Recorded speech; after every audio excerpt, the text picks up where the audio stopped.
Hello, my name is Dave Petruccelli. I'm an assistant professor of history here at Dartmouth, where I teach courses in modern European history. And what I'm going to do today is to talk about the Spanish flu pandemic of 1918 and 1919. Many of you have probably heard of this, especially in recent weeks. During the ongoing COVID-19 crisis, many people have looked for historical analogies for this current crisis. And one of the events that commentators have most frequently discussed is the Spanish flu. And there are many good reasons for this comparison. Though the underlying viruses are biologically very different, one's a coronavirus and one is an influenza virus, the diseases have very similar symptoms: fever, aches, tiredness, and above all, coughing. They attack the lungs. They cause pneumonia. And this is what causes most of the deaths in both diseases. And the death rates of the two diseases also seem to be in the same ballpark. Initial reports of COVID-19 put the case fatality rate at around 2%, though it's quite possible that this will ultimately prove to be lower. And this is just a bit below the 2.5% fatality rate that the 1918-1919 pandemic had, at least in Western industrialized societies. It was probably much higher in other parts of the world. So I'm going to give two shorter lectures about the pandemic.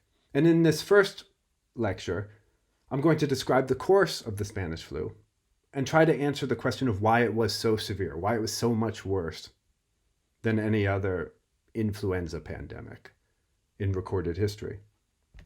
And then in my second lecture, I'll try to answer two other questions. First, what were the effects of the Spanish flu on society and on politics at the time and since?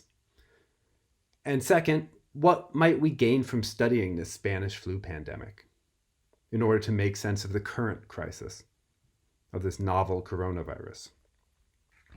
So let's start with a brief historical overview over the Spanish flu, which was often called the Spanish lady and depicted as a Spanish woman, like in this cartoon.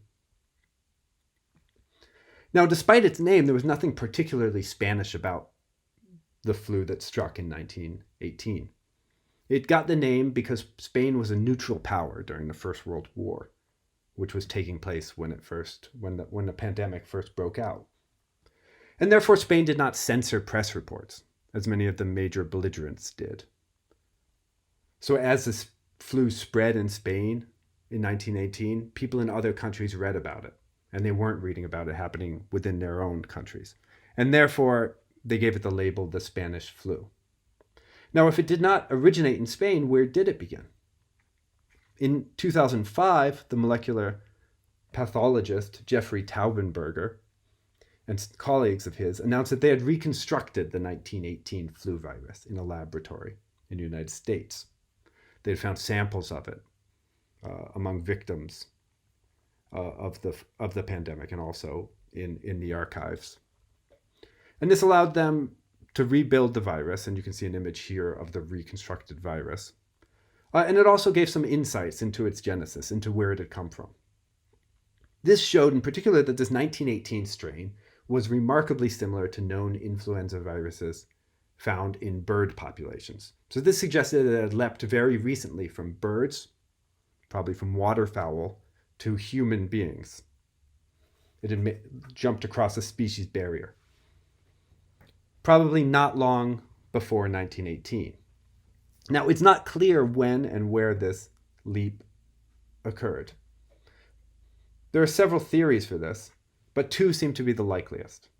The first is that it emerged in army camps of the British Expeditionary Forces on the French coast in winter 1917. In February to March of that year, physicians at the camp reported a disease that they called purulent bronchitis. This disease had many of the telltale symptoms of the later pandemic flu, such as extreme respiratory distress, pneumonia, a darkening of the skin, a discoloration, a blue discoloration, and very high death rates. But there's no indication that it ever made it outside of the army camps to the general population, and it seems to have disappeared after spring 1917. So if this was the flu, no one knows exactly where it went until it came back in spring of 1918. The other major theory is that the flu began in Kansas in March of 1918. The historian John M. Berry has found a local outbreak of a very virulent flu strain in the small town of Haskell in that state. And he argues that soldiers brought it from there to the nearby Camp Funston in Kansas, where there was an outbreak of a rather severe flu. Men were assembled there to train for combat in Europe. The US had joined the previous year the war and was preparing to send troops across to Europe. And through American troop movements, they spread it from this camp to the rest of the country, to Europe, and eventually to the rest of the world. Now, wherever the flu began, this first wave in 1918, which began spring of 1918 in March, probably here in Kansas, maybe somewhere else, it spread around the globe. It wrought havoc on the Western Front in Europe, on the armies that were fighting. But then it ended up running out of steam by midsummer of 1918. During this first wave, what historians generally call the first wave of the pandemic, the flu was not dramatically more severe than seasonal flu was at the time, although it did spread more quickly, it seems. But the virus mutated over the summer of 1918, as flu viruses tend to do. They mutate quite quickly. And when it returned in August of 1918, it was far, far more dangerous, far more deadly. Now, this mutated flu showed a wide variety of symptoms that left many physicians unsure what they were facing. This did not seem like the flu as they knew it. Excruciating pain was one of the symptoms many patients described. There was aches in the back, in legs, in joints. Pounding headaches the patients described as being like a jackhammer to the skull. The flu was accompanied by extreme fever, by chills, by a complete lack of energy. But there were also much stranger symptoms that physicians couldn't make sense of. There were neurological complications like numbness or loss of motor function in the extremities, the loss of a sense of smell, of hearing, or blurring of vision. People would also bleed from their orifices. They would hemorrhage blood, usually from the nose or the mouth, but there were also reports of blood coming out of the ears or out from around people's eyes. Sometimes it would shoot out in spurts several feet long, according to some doctors. It also had psychological effects. The ill would suffer from delirium. They would often have to be tied down to prevent them from hurting themselves or others. And there were many reports of suicide by people who were in the grips of flu's delirium. Doctors who performed autopsies found that the flu attacked virtually every organ of the body in the patients, but the most severe effects were felt by the lungs. Upon autopsy of severe cases of the flu, the deadly cases of the flu, these were often found to be hard to the touch. They weren't soft like lungs usually are. And they oozed bloody fluids. Most fatal cases ended up with pneumonia, and it was pneumonia that killed their victims. But this was more severe than anything most doctors had ever encountered. An army physician in the US wrote that, quote, "The only comparable findings are those of pneumonic plague and those seen in acute death from toxic gas." So it wrought damage that was more like gas than like poison gas that was then being used in Europe on the battlefield than it was like any illness that they knew. William H. Welch, who was the first dean of Johns Hopkins School of Medicine, one of the leading experts, medical experts in the United States, stated to colleagues upon autopsying an early victim of the second wave of this flu, quote, "This must be some new kind of infection or plague." He was not sure at first what he was dealing with. Now, researchers now think that the flu killed through two main avenues by attacking the lungs. Fast deaths probably mostly resulted from viral pneumonia. The virus itself would cause pneumonia, would fill the lungs with fluids. While slower ones seem to have been caused by bacterial pneumonia that took root in lungs that had been compromised by the virus. The severe cases of pneumonia led to the flu's most characteristic sign in 1918. This was a discoloration of the skin of the patients that doctors called heliotrope cyanosis. You can see here illustrations of what this looked like. This was named for the blue color that terminal patients took on, as their tissues were increasingly deprived of oxygen.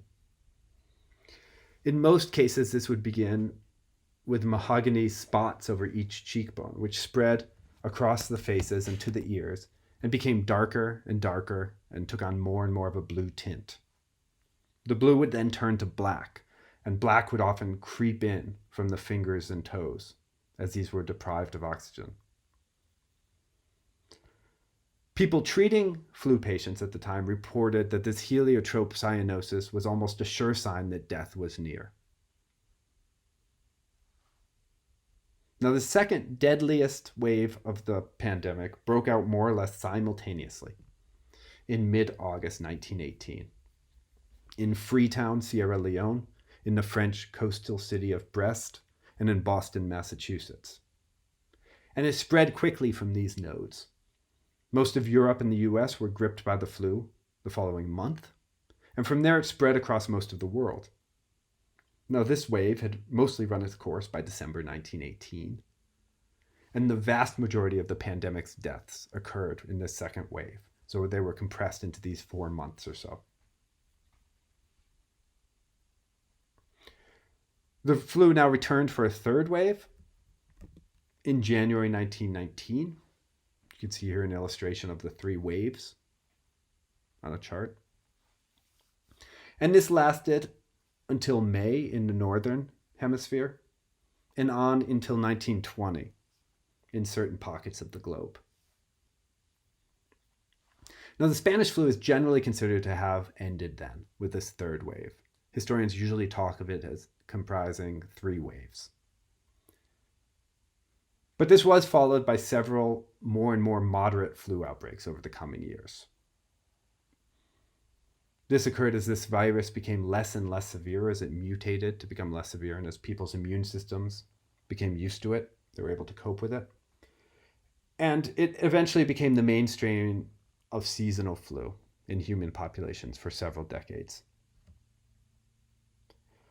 Modern estimates place the total number of deaths globally of these 3 waves at somewhere between 50 and 100 million people, or somewhere between 2.5% and 5% of the world's population at the time. And this makes it one of the deadliest pandemics in recorded history. So this raises the question, why was it so deadly? Why did the Spanish flu kill so many people? The case fatality rate, as I mentioned earlier, was perhaps 2 to 3%, maybe around 2.5% in industrialized Western states, far higher in other parts of the world. Globally, it may have been as high as 8%. This is certainly not as high as other deadly diseases in history, which have become infamous, such as the bubonic plague, cholera, typhus. These are all more deadly when untreated. And the vast majority of the people who contracted the flu in 1918-1919 suffered relatively minor cases that were not significantly worse than seasonal flu. But in 1918 to 1919, the flu sickened far more people far more quickly than other pandemics in history, than other deadly diseases at least. This was truly a global pandemic. It reached virtually every corner of the earth. By one recent estimate, 1/3 of the world's population fell ill during the pandemic. And some people were sickened more than once by it, especially if this were in the first and the third waves, when it had mutated considerably. Now, there were 2 important factors behind this rapid spread. First, it was an extremely contagious disease. In general, influenza is quite contagious because it's a respiratory ailment that can be spread before symptoms have begun to show, much like the novel coronavirus. And this flu strain was also more contagious than other strains of the flu because it caught human immune systems at the time unprepared. It had made the leap so recently from birds that the immune systems did not know how to respond to it. And this also is similar to the ongoing coronavirus.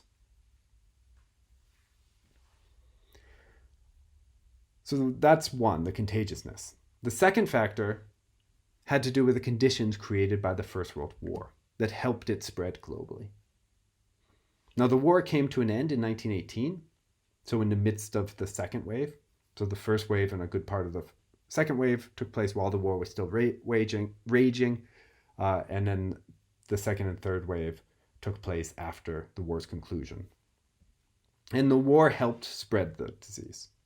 The cramped conditions of soldiers and workers in trenches, in camps, on trains, and on ships, you see illustrated here, provided a perfect environment for the flu epidemic to take hold and to spread among these groups.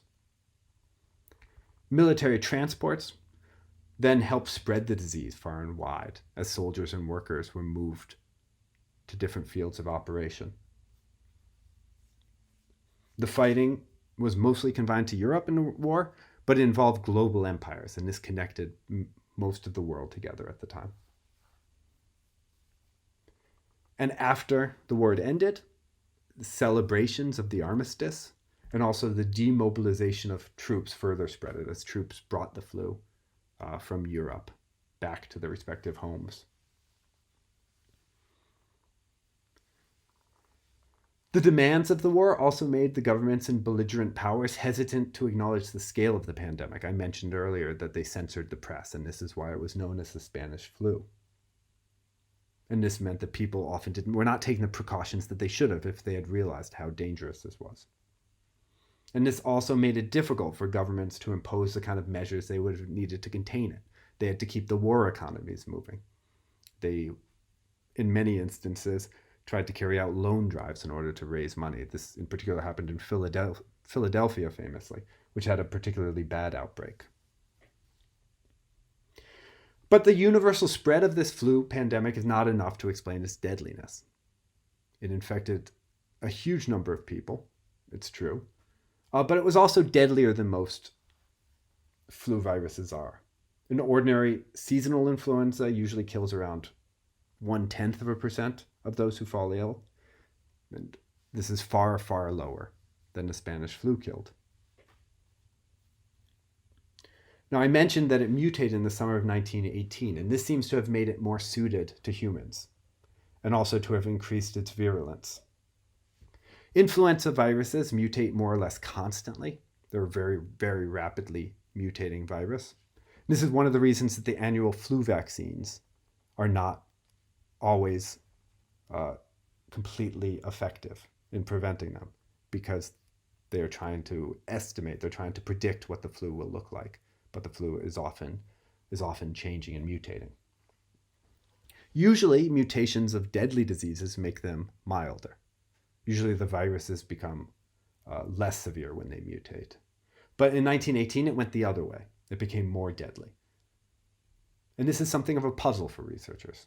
Now, this may have just been very, very bad luck. It is possible for mutations to go also to make things more deadly, to make viruses more deadly just by chance. But some researchers and some experts suggest that the conditions of the war may have contributed to the increased virulence of this second wave. There's some evidence that nutritional deficiencies of hosts can lead to genetic changes in viruses, and this was a time of widespread shortages and even famine caused by the war or exacerbated by the war. Another theory holds that various mutagenic gases used in great quantities on the Western Front, gas warfare was being pioneered during the First World War. The theory is that this may have driven the mutations. At the same time, they left lungs of soldiers ripe for infection by new and changing respiratory ailments. And so poison gases, according to this theory, may have been one of the reasons that this flu virus mutated to become so dangerous. Another theory argues that the war created an unusual evolutionary pressure on the virus to become more deadly rather than less virulent, as often happens. There's thought to be an evolutionary advantage in general for viruses to become less deadly to their hosts. The idea here is that killing or debilitating their host is a bad strategy for viruses that are looking to spread as widely as possible. But in the specific conditions of the First World War, where soldiers were packed together in tight conditions, so it was very easy for them to pass this on, and where they were dying in very high numbers, there would have been very little evolutionary pressure to moderate its virulence. And so this theory holds that because of the conditions on the front, because of the rapid deaths of many of the soldiers, the virus became as severe as quickly as possible in order to infect people before they died during the war.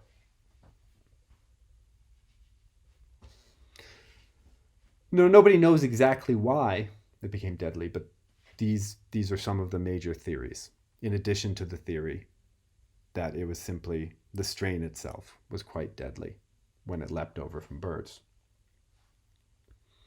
Now, it was not only that it had a very high case fatality rate that made this 1918 flu pandemic so scary, but also the age profile of the people it killed. Influenza normally kills a significant number of people, as I mentioned, about 0.1%, which in large numbers of people falling ill adds up to a significant number of deaths. But it normally preys on people with the weakest immune systems.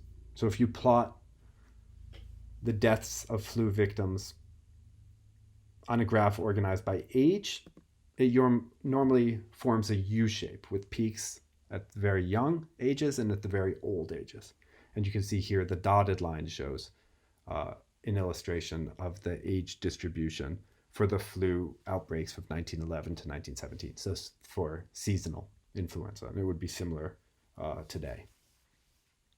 Now you can see the solid line illustrates the age distribution of deaths for the Spanish flu outbreak in 1918. You can see here this is not a U-shaped curve, but a W-shaped. It killed large numbers of very young and very old people, but it also had a peak right in the middle in people between the ages of 20 and 40.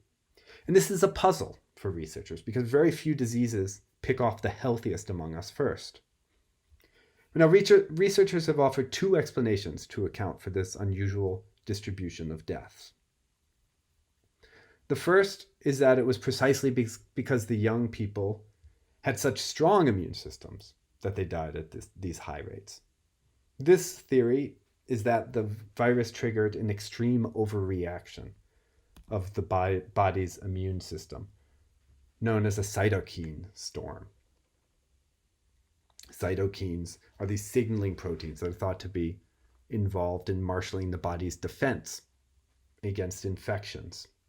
And this theory holds that the inflammatory response in the lungs caused by these cytokines, which was meant to eliminate the infection, instead ended up doing so much damage to the lungs and flooding the lungs with so much fluid that it ended up killing the host. Many researchers today have suggested that something similar is going on in patients with COVID-19, that there's a cytokine storm factor, at least in some of the severe cases. Now, the second explanation for why it was so deadly, in particular among young adults, argues in a sense the opposite thing. Not that they had too strong immune systems, but that their immune systems had a critical weakness when they were faced by this pandemic flu, and that this critical weakness led to the high death rates. Some scientists theorize that it's the first version of a virus, like the flu, that a person encounters in their life that disproportionately shape their later immune system's responses to the same virus, so to other versions of the same virus. And according to this theory, the flus in circulation in the late 19th century, especially after the previous major global flu pandemic of 1889 to 1890, the so-called Russian flu, were very different. This flu was very different than the 1918 strain. And so young adults in 1918 would have been exposed first to the 1889-1890 flu.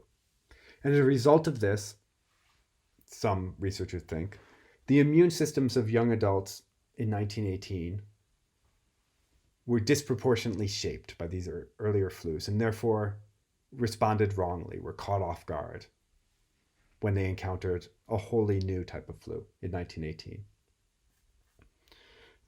According to this theory, which is not verifiable, the very young in 1918 and the very old in 1918 would have encountered versions of the flu that were much more similar to the Spanish flu strain.